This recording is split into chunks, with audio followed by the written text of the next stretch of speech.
एक बार की बात है, एक छोटे से जंगल में मनमोहक जानवरों का एक समूह रहता था जो सबसे अच्छे दोस्त थे। इन्होंने एक विशेष बंधन बनाया था जो अटूट था और चाहे कुछ भी हो वे हमेशा एक दूसरे के लिए मौजूद रहते थे। इन मित्रों में ये थे द टाइगर। वह एक बहादुर और निडर बाघ था जो अपने दोस्तों को किसी भी खतरे से बचाने के लिए हमेशा तैयार रहता था। एला हाथी। एला एक सौम्य और देखभाल करने वाली हाथी थी जिसकी याददाश्त बहुत अच्छी थी। वह किसी भी महत्वपूर्ण घटना को कभी नहीं भूलती थी। मिलो बंदर।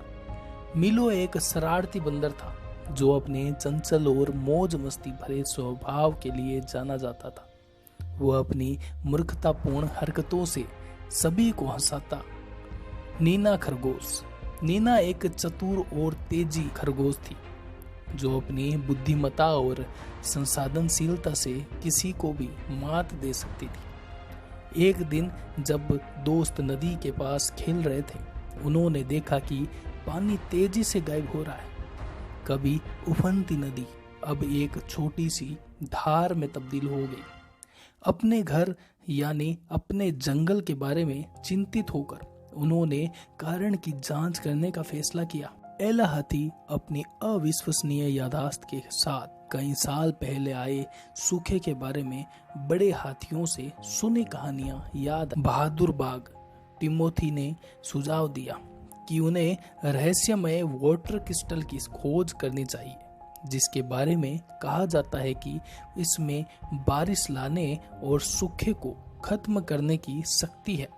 सभी दोस्त सहमत थे कि यह प्रयास करने लायक था और इसलिए वे पौराणिक क्रिस्टल को खोजने के लिए एक साहसिक कार्य पर निकल पड़े। उनकी यात्रा उन्हें घने जंगलों और खड़ी पहाड़ियों से होते हुए जंगल के बीचों बीच ले गई। रास्तों में उन्हें कई चुनौतियों का सामना करना पड़ा, लेकिन उन्होंने कभी उम्मीद नहीं खोते हुए एक दूसरे का समर्थन किया और प्रोत्साहित किया। कई दिनों की खोज के बाद वे अंत में एक छिपी हुई गुफा तक पहुंच गए। गुफा के अंदर उन्हें जल क्रिस्टल मिला जो अलौकिक रोशनी से चमक रहा था।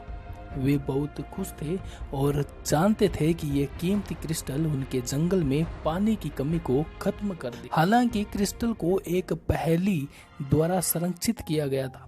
मिलो बंदर चतुर होने के कारण जल्दी से पहेली को हल कर लिया और क्रिस्टल अब उनका हो गया। जैसे ही वे अपने जंगल में लौटे, ऊपर काले बादल छा गए। उन्होंने वाटर क्रिस्टल को सावधानी पूर्वक अपने घर के केंद्र में रखा और अचानक बारिश होने लगी। शुरुआत में हल्की बारिश हुई, लेकिन धीरे धीरे ये मूसलाधार बारिश में बदल गई जिससे सूखी धरती जल में तब्दील हो गई। जानवर बहुत खुश हुए और अपने जंगल में पानी की वापसी का जश्न मनाते हुए बारिश में नाचने लगे। पौधे फिर से जीवित हो गए और नदी एक बार फिर से बहने लगी। छोटा जंगल बच गया और ये सभी दोस्तों के मजबूत बंधन और उसके निवासियों के दृढ़ संकल्प के कारण था।